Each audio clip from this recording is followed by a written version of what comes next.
ዛሬ ከኔ ጋር የጌታን ቃል እንካፈላለን። መጽሐፈ ኢያሱ ወልደ ነዌ ከቁጥር 1 ጀምሬ አነባለሁ። እንዲህ ይላል የጌታ ቃል። እንዲህም ሆነ የእግዚአብሔር ባሪያ ሙሴ ከሞተ በኋላ እግዚአብሔር የሙሴን አገልጋይ የነዌን ልጅ ኢያሱን እንዲህ ብሎ ተናገረው። ባሪያዬ ሙሴ ሞቷል። አሁንም አንተና ይህ ሕዝብ ሁሉ ተነስታችሁ ለእስራኤል ልጆች ወደምሰጣቸው ምድር ይህን ዮርዳኖስ ተሻገሩ።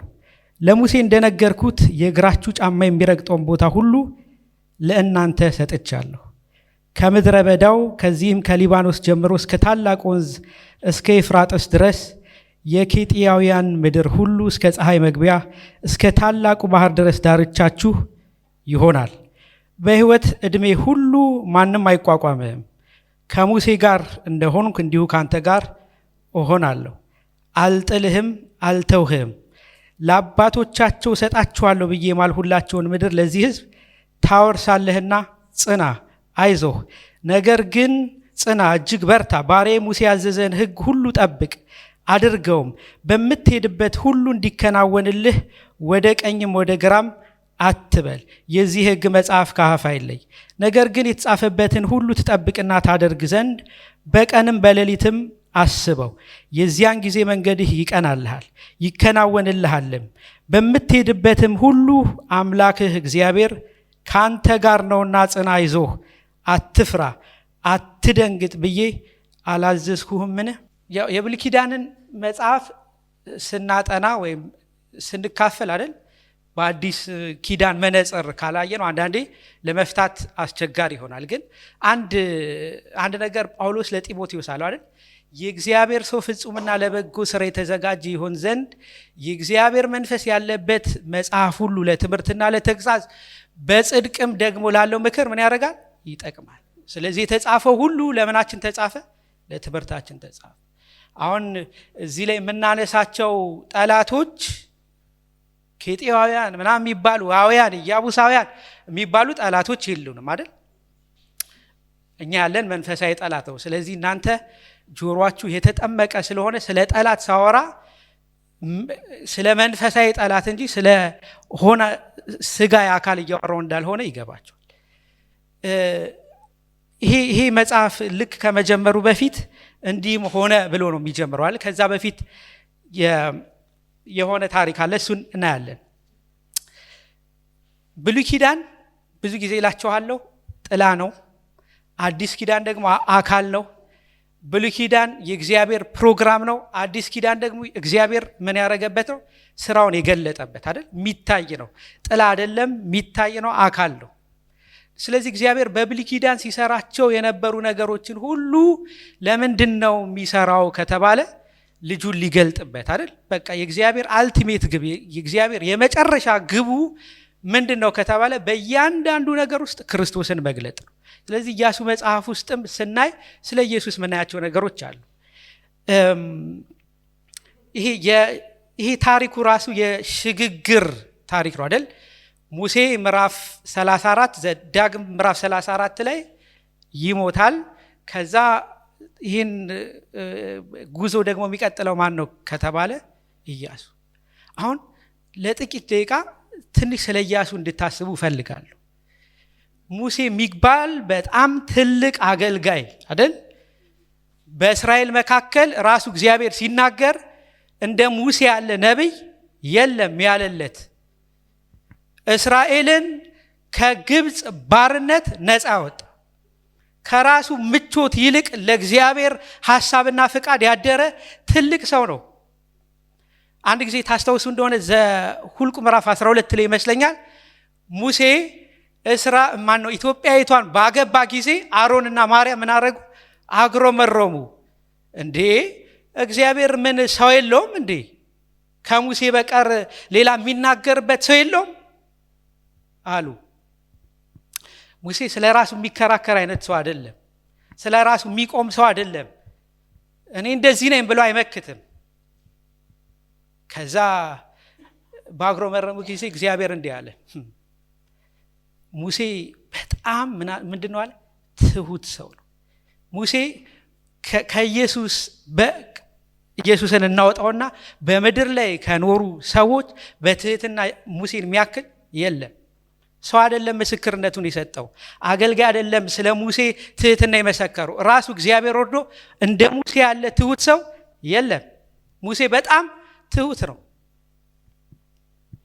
እንደሱ ብቻ አይደለም፣ እንዲህ አለ፣ እኔ እናገራለሁ፣ ስናገር ግን ምናልባት በራእይ ልናገር እችል ይሆናል፣ በህልም ልናገር እችል ይሆናል። ከሙሴ ጋር ግን ምን አለ? አፍ ለአፍ ነው ማወራው። እግዚአብሔር ሙሴን በህልም በራእይ ብቻ አይደለም የሚያናግረው፣ እንደ ሰው ያወራዋል። ወዳጄ ነው ይላል፣ ባሪያዬ ነው ይላል። ኢያሱ ሲጀምር አይደል የሚለው እንደዚህ ነው፣ ሙሴ ባሪያዬ። ደስ አይልም? እግዚአብሔር ባሪያዬ ሲል እና አብርሃምን ወዳጄ ነው ይላል። ሙሴ የእግዚአብሔር ባሪያ ነው፣ የእግዚአብሔር መልእክተኛ ነው። እሱ ብቻ አይደለም፣ ሕጉን የተቀበለ ነው። በእስራኤልና በእግዚአብሔር መካከለኛ የሆነ ትልቅ አገልጋይ ነው እና እግዚአብሔር በሙሴ ሲመጡበት ይቆጣል። ምክንያቱም ስለ ራሱ መብት የሚሟገት አይነት ሰው አይደለም። እኔ እንደዚህ አይነት አገልጋይ ነኝ አይልም ሙሴ። ከዛ ታስታውሱ እንደሆነ ታሪኩን ማርያምን በለምጽ መታት አይደል? በቃ ለሙሴ የሚወግንለት ራሱ እግዚአብሔር ነው። አብሮ የሚቆምለት ማን ነው? ራሱ እግዚአብሔር። ከዘዳግም ምዕራፍ 34 በፊት ዘዳግም ምዕራፍ 33 ላይ አንድ የተናገረው ነገር አለ። ትዝ ይላችኋል? አትገባም ብሎታል እግዚአብሔር፣ ወደ ከነዓን አትገባም ብሎታል። ግን አንድ ነገር አለ። አትገባም ተብሎ እንግዲህ ሙሴ ከግብፅ ሲወጣ የወጣበት ዓላማው በራሱ ከነዓን ለመግባት ነው አይደል? ከእስራኤል ጋር ከእግዚአብሔር ሕዝብ ጋር ለአብርሃም የተናገረውን ያንን ምድር መውረስ የሚፈልግ ሰው ነው። ግን እግዚአብሔር እንዲህ አለው፣ አትገባም፣ ወደ ከነዓን አትገባም ሲለው እንዲህ አለ። እኔ አስቡት፣ እግዚአብሔር ስራ ቢከለክላችሁ እማመልከው አምላክ የኔ አምላክ ቢሆን ኖሮ ስራ በር ይዘጋብኛል? የትምህርት በር ቢዘጋብን እግዚአብሔር አምላኬ ቢሆን ኖሮ ይህን ሁሉ አገልግዬው አትገባም ብሎ ይከለክለኛል? መንገድ ላይ ይጥለኛል አደል ምንለው? ሙሴ ግን አንድ ነገር አለ። ይሽሮን ሆይ አደል በደመናት ላይ እንደሚራመድ እንደ እግዚአብሔር ያለ ማንም የለም። አይገርም? ሙሴ እግዚአብሔር እኮ አትገባም ከነዓን ብሎሃል። አያገባኝም፣ እንደ እግዚአብሔር ያለ ማንም የለም። አንድ ክፍል አንብብላችሁ ዘዳግም ምዕራፍ 34 ላይ እንዲህ ይላል። ከቁጥር 10 ጀምር አነባለሁ። እንዲህ ይላል፣ እግዚአብሔር ፊት ለፊት እንዳወቀው እንደ ሙሴ ያለ ነቢይ ከዚህ ወዲህ በእስራኤል ዘንድ አልተነሳም። በግብፅ ምድር በፈርዖንና በባሪያዎች ሁሉ ላይ በምድሪቱ ሁሉ ላይ ምልክትና ድንቅን ያደርግ ዘንድ እግዚአብሔር እንደላከው ያለ በእስራኤል ሁሉ ፊት በጸናች እጅ ሁሉና በታላቅ ማስደንገጥ ሁሉ እንዳደረገው እንደ ሙሴ ያለ አልተነሳም። ይሄ የሰው ምስክርነት አይደለም፣ የእግዚአብሔር ምስክርነት። እንደ ሙሴ ያለ የለም። አስቡት። አሁን የሙሴ ታሪክ እዚህ አብቅቷል አይደል? ምዕራፍ 34 ከፍ ብላችሁ ስታነቡ አትገባም ተብሏል። ግን ከሩቅ አሳየው እግዚአብሔር። ታያለህ ከሩቅ ግን ከነዓን አትገባም። አሁን ቀጣዩ ማን ነው ሲባል ኢያሱ። አሁን ስለ ሙሴ ነገርኳችሁ። ለምንድን ነው ሲባል ኢያሱ ሊሆንበት የሚችልበትን ሁኔታ አስቡት። ስለ ሙሴ እግዚአብሔር ነው የሚያወራው፣ እግዚአብሔር ነው የሚናገረው፣ ታላቅ አገልጋይ ነው እያለ ከዛ ደግሞ የሚሄዱበት ቦታ ደግሞ ከነዓን ደግሞ ከኢያሱ ከጸጉሩ ቁጥር በላይ ጠላቶች አሉ። እነዚህ ጠላቶች ደግሞ በጣም ጨካኞች ናቸው። ጠላቶች ብቻ አይደለም፣ ደግሞ ዮርዳኖስ የሚባል አለ ገደብ። ዮርዳኖስ ብቻ አይደለም፣ ኢያሪኮ የሚባል ግንብ አለ። ጠላቶቻቸው አንድ ብቻ አይደሉም፣ በጣም በብዙ ነገስታት የተከፋፈሉ ትንሽ ከተሞችን የተቆጣጠሩ ነገስታቶች ናቸው። ስለዚህ በዚህ ሁሉ መካከል ኢያሱ ምን ሊሰማው እንደሚችል አስቡ። ታላቅ ፍርሃት አይደል?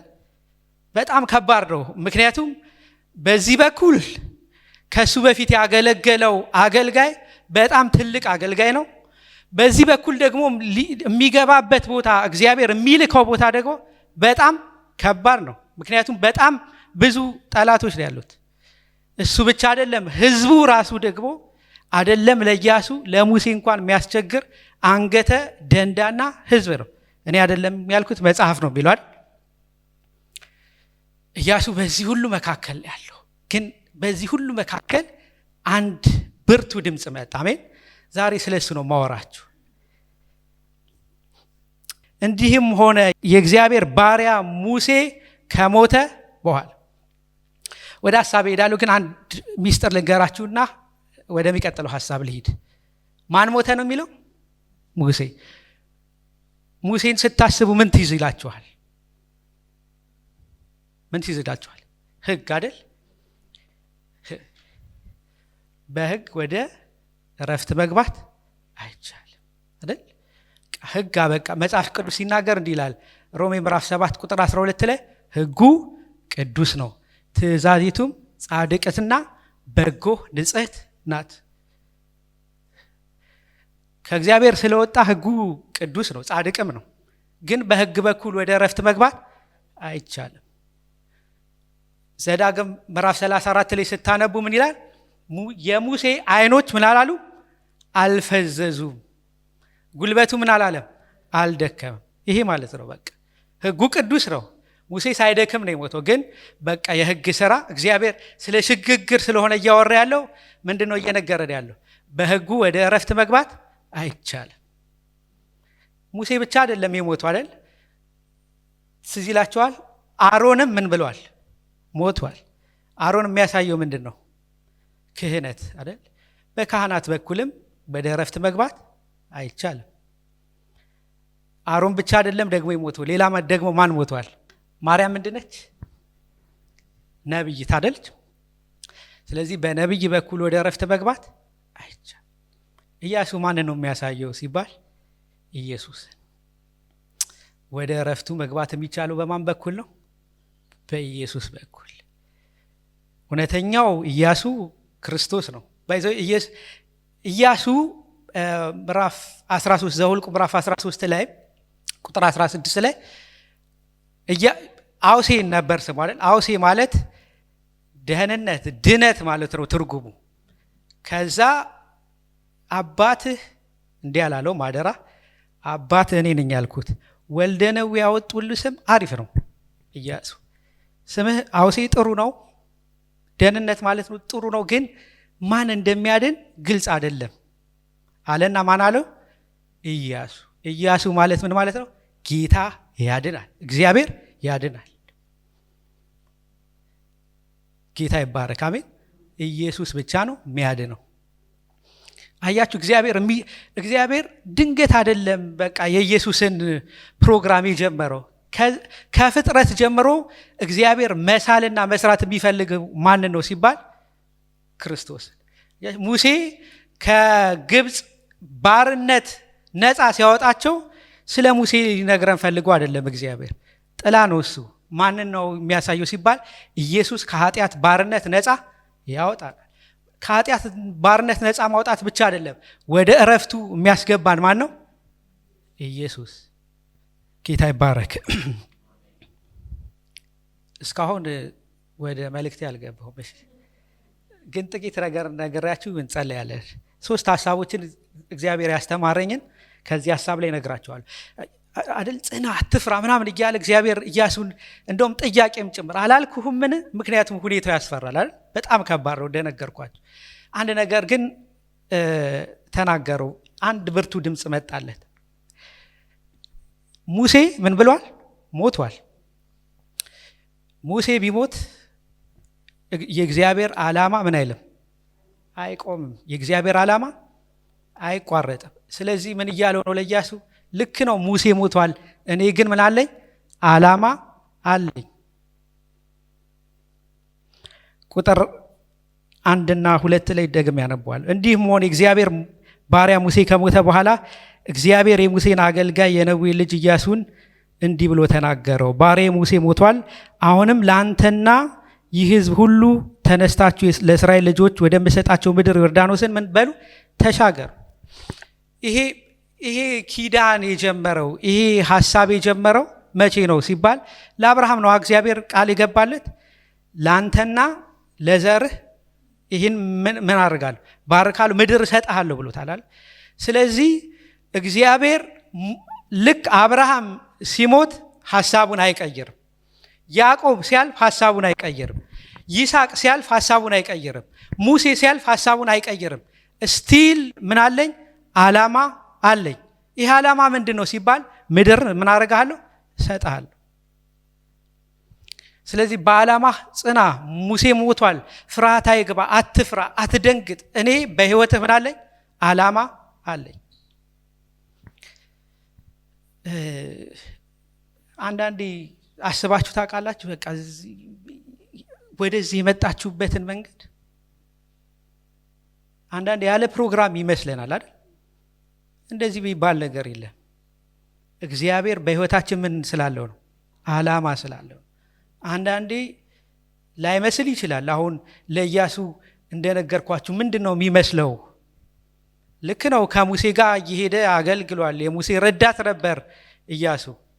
ግን አንድ ቀን ደግሞ እንደዚህ አይነት ኃላፊነት እንደሚገጥመው አያውቅም። ስለዚህ እግዚአብሔር በዚህ ምድር ሲያመጣን ያለ ፕሮግራም አይደለም። እግዚአብሔር በህይወታችን ምን ስላለው ነው? ዓላማ ስላለው።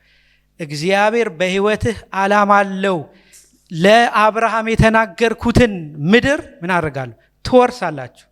ይሄ ደግሞ የሚሆነው በማን ነው? በአንተ መሪነት በኩል እና እግዚአብሔር እዚህ ምድር ሲያመጣን የሆነ መስራት የሚፈልገው የራሱ ዓላማ ስላለው እንጂ ድንገት የመጣ የለም። ባይመስለንም አንዳንዴ በተለያየ መንገድ መተል ሊሆን ይችላል። ግን በዛ ውስጥ ሁሉ እያለፈ እግዚአብሔር ምኑ ሊፈጽም ነው? ዓላማውን ሊፈጽም ነው።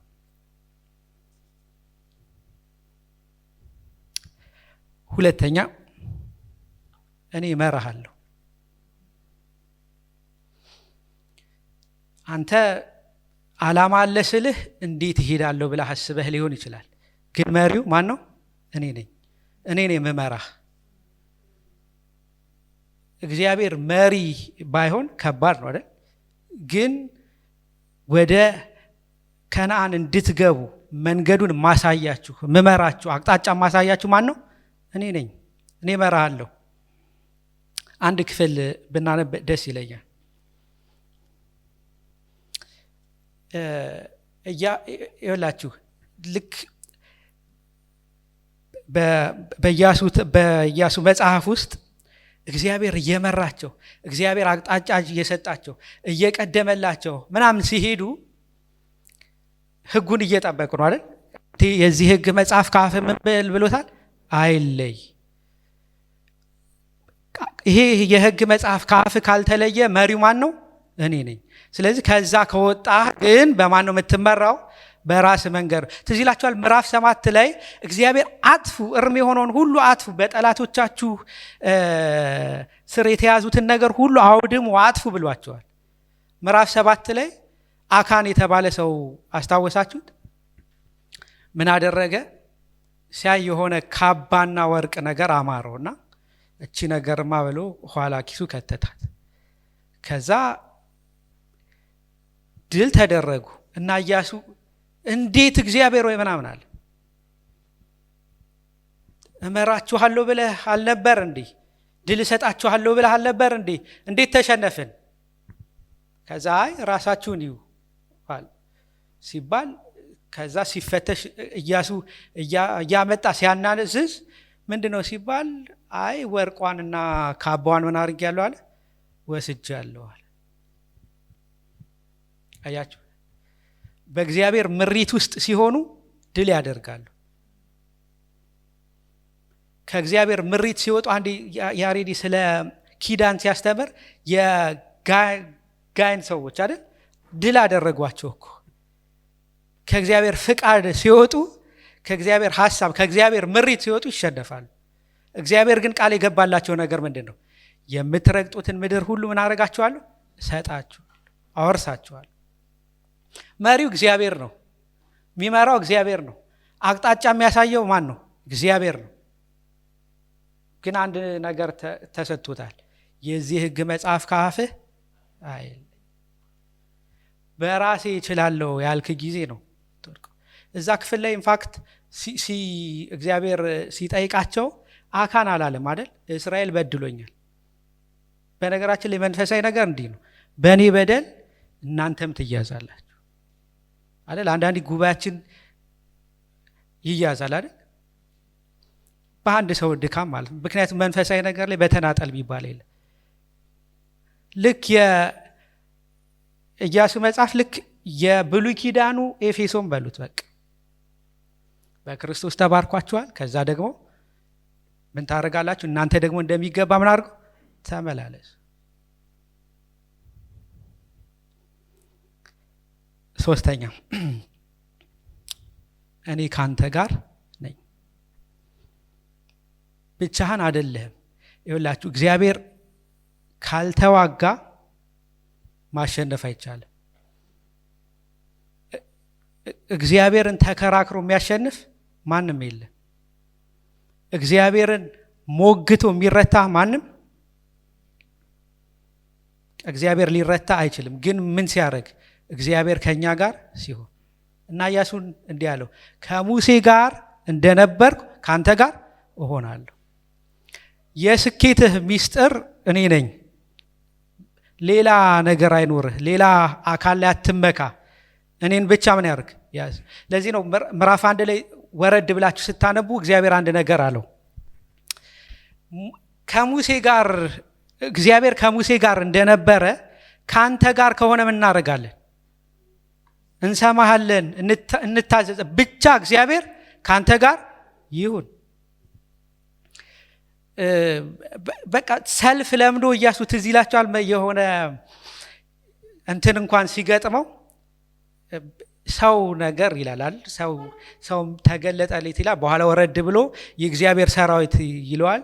እሱንም ራሱ ሊወጋው ነበር። አላቅም መልአክ ነው እንዳልል በኋላ ወድቆ እንትን አደረገለት አይደል? ሰገደለት። የእግርን ጫማ አውልቅ ምናምን አለው። እንግዲህ መልአክ ነገር አይመስለኝም፣ ኢየሱስ ነው እንዳልልም ብቻ እናንተ መርምሩት። ግን ምንድነው ሰይፉን ይዘው አጠገቡ ሲቆም በቃ ለወግ የወጣ ሰው ስለሆነ መልአክ ይሁን ብቻ የሆነ የእግዚአብሔርን ሰራዊት ሁላ ሊወጋ አይነት ነገር ነበር። ለካ እግዚአብሔር ከነሱ በፊት ምን እያደረገ ነው? ቀድሞ እየወጣላቸው ነገር።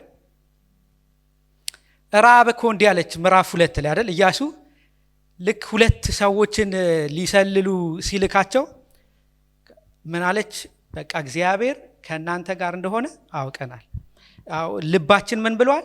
ቀልጧል። ለካ የላችሁ እነ ኢያሱ ዝም ብለው ሲምቦል ናቸው። ይሄዳሉ፣ ይዋጋሉ ምናምን እንጂ እግዚአብሔር እየቀደመ የሰውን ልብ ራሱ ምን ያደርገዋል? ያቀልጧል። ምክንያቱም ጠላቶቻቸው አይደለም በእስራኤል በምታክል ትንሽ ሀገር በብዙም የሚወረሩ አይደለም። ግን እግዚአብሔር ከፊታቸው እየቀደመ ምን ያደርጋል? የጠላቶቻቸውን ልብ ምን ያደርጋል? ያቀልጣል። እንደ ውሃ ምን ያደርጋል? እንደ ውሃ ያደርግባቸው እና እኔ ካንተ ጋር ነኝ። ጌታ ይባረክ። እግዚአብሔር ከኛ ጋር ነው። ጳውሎስ እንዲህ ያላል፣ እግዚአብሔር ከኛ ጋር ከሆነ ማን ይቃወማል? የሚቃወም ጠፍቶ እኮ አይደለም አለ። ግን እግዚአብሔር ከኛ ጋር ከሆነ ማን ይቃወማል?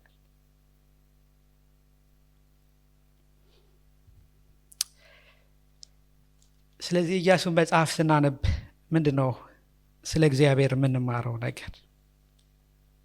እግዚአብሔር የተናገረውን ነገር ምን ያደርጋል? ይፈጽማል። እግዚአብሔር ያወራውን ነገር ምን ያደርጋል? በስራ ላይ ያውላል። እግዚአብሔር አምላክ ምንድነው? ታማኝ ነው። ኢያሱን መጽሐፍ ስታነቡ የምታገኙት ነገር ስለ እግዚአብሔር ምንድነው? እግዚአብሔር ያለውን፣ እግዚአብሔር የተናገረውን፣ እግዚአብሔር ያወራውን ነገር ምን ያደርጋል? ይፈጽማል። እግዚአብሔር ተዋጊ ነው። እግዚአብሔር ታማኝ ነው። እግዚአብሔር ቃል ይገባል አይደል? ለገባው ለዛ ቃል ምን ያደርጋል? ይታመናል። እግዚአብሔር የገባውን ቃል ኪዳን ምን አያደርግም? አያፈርስም። እሰጣችኋለሁ ብሏል ለአብርሃም።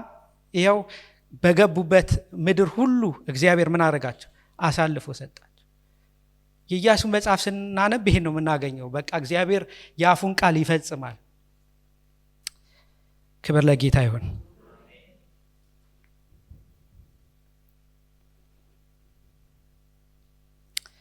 አንድ ነገር ልበላችሁና አልጨርስ። ዛሬ እግዚአብሔር ምን አለን? እኔ በሕይወታችሁ ዓላማ አለኝ። እዚህ ምድር ሲያመጣን በምክንያት ነው እግዚአብሔር ያመጣን። ዓላማ ስላለው ነው። የእግዚአብሔር ፕሮግራም የሌለበት ሰው የለም። ምንም እንኳን እንደ ሙሴ ያለ ከፊት ቢሞት እና ደግሞ ከፊታችን እንደ ኢያሪኮና እንደ ዮርዳኖስ ያለ ከፊታችን ቢቆም፣ እግዚአብሔር ግን በሕይወታችን ዓላማ አለው። ዓላማ ብቻ አይደለም፣ ዓላማ ኖሮት የሚመራ ከታጣ ምን ዋጋ አለው? ደግሞ መሪያችን ማን ነው? ራሱ እግዚአብሔር። እግዚአብሔር ራሱ ምን ያደርገናል? ይመራናል። ወደ ተናገረን ቦታ ምን ያደርገናል? ያደርሰናል። ደግሞ ብቻችንን ደግሞ አይጥለንም። እግዚአብሔር ከማን ጋር ነው? ከኛ ጋር። እዚሁ ክፍል ላይ 2 ክፍል ላንብብላችሁ፣ በጣም ደስ የሚለኝ። ዝም ብለን ራሱ ይህን ኮንፌስ ብናደርገው ራሱ ደስ ይላል። ኢያሱ ምዕራፍ 11 ቁጥር 23 ላይ እንዲህ ይላል፣ እግዚአብሔርም ለሙሴ እንደነገረው ሁሉ ኢያሱ ምድሪቱን ሁሉ ያዘ። ኢያሱም ለእስራኤል እንደ ክፍላቸውና እንደ ነገዳቸው ርስት አድርጎ ምድሪቱን ሰጣቸው። ምድሪቱም ከሰርፍ አረፈ። እግዚአብሔር ይባረክ። እግዚአብሔር እንዳወራው እንደተናገረው። እግዚአብሔር ከሙሴ አይደለም ከኢያሱ አይደለም መናገር የጀመረው። ከጥንት ከአብርሃም ጀምሮ እግዚአብሔር መናገር ጀምሮ ነበር። የተናገረውን ነገር ምን አደረገ? ፈጸመ።